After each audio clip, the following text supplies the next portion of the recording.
Igreja do Senhor Jesus, que bom estar com você aqui no Rema 365, e eu sei que Deus irá ministrar uma palavra maravilhosa aos nossos corações, porque é a sua própria palavra.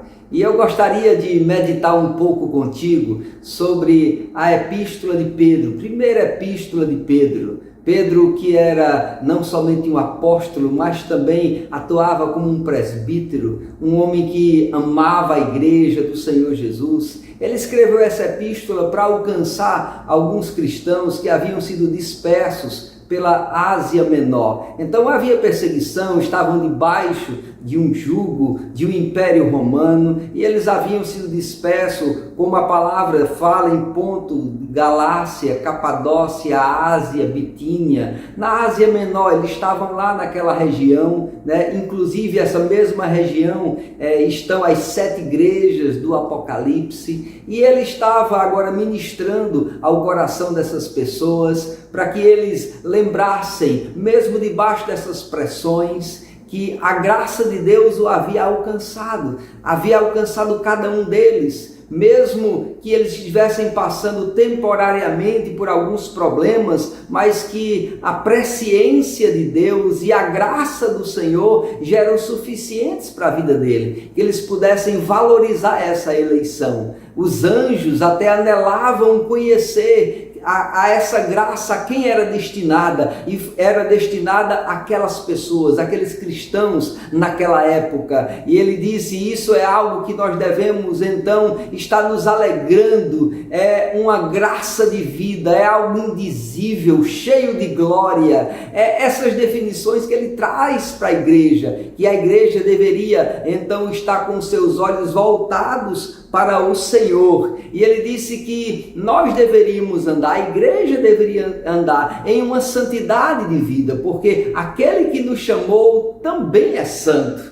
Que não olhasse, tivesse preocupado com as coisas naturais dessa vida, não colocando isso em primeiro lugar. Por quê? Porque ele fez um comparativo que toda carne é como a erva, cai a sua flor, né? Cai a flor da erva, seca-se e aí perde toda a sua formosura, mas a palavra do Senhor, essa permanece eternamente. Essa palavra que o Senhor nos tem evangelizado, tem trazido aos nossos corações, e ele disse que deveríamos nos despojar, sim, despojar de toda maldade, de todo dolo, de toda hipocrisia, para que possamos estar desejando o genuíno leite espiritual, para que por ele nos seja dado crescimento para a salvação. É isso que Deus quer para a minha vida e para a sua vida, crescimento espiritual a cada dia. E ele disse que nós já temos reconhecido essa pedra angular que é Jesus, na qual nós estamos alicerçados. E ele também nos exorta através da sua palavra, que assim como somos que peregrinos e forasteiros nessa terra, nós devemos manter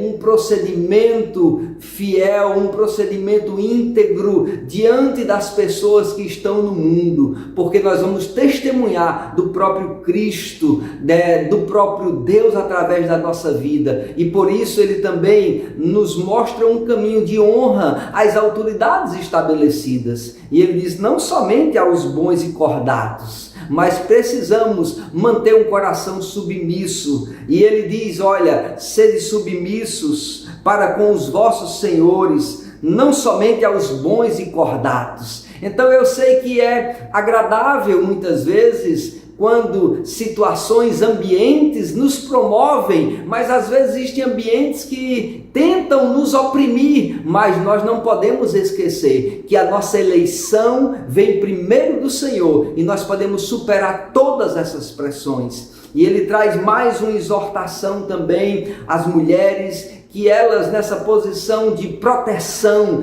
que é uma posição de submissão, que elas mantenham o seu coração também reconhecendo a autoridade estabelecida por Deus na família, que é o homem, que é o cabeça, que é o esposo. E ao mesmo tempo ele mostra o exemplo de Sara, como ela se relacionou com Abraão, mas também o Senhor nos mostra que de igual modo, devemos valorizar a vida da nossa esposa, da nossa companheira, da nossa auxiliadora idônea, porque nós somos companheiros, partilhamos de uma mesma graça de vida e até as nossas orações podem ser interrompidas se não reconhecermos essa unidade no poder do nome de Jesus Cristo. Eu e você devemos nos levantar como igreja vitoriosa e que pela prática do bem nós façamos emudecer, sim, todo aquele que se levanta contra o Evangelho e contra a palavra, por vivermos esse Evangelho, para que recebamos bênção por herança. Ele disse: antes você deve santificar a Cristo em vosso coração, estando sempre pronto para responder à razão da esperança que há em vós. Se você gostou desse vídeo, curta, compartilhe e outras pessoas vão ser alcançadas com esse evangelho da graça, esse evangelho que é rema na vida das pessoas.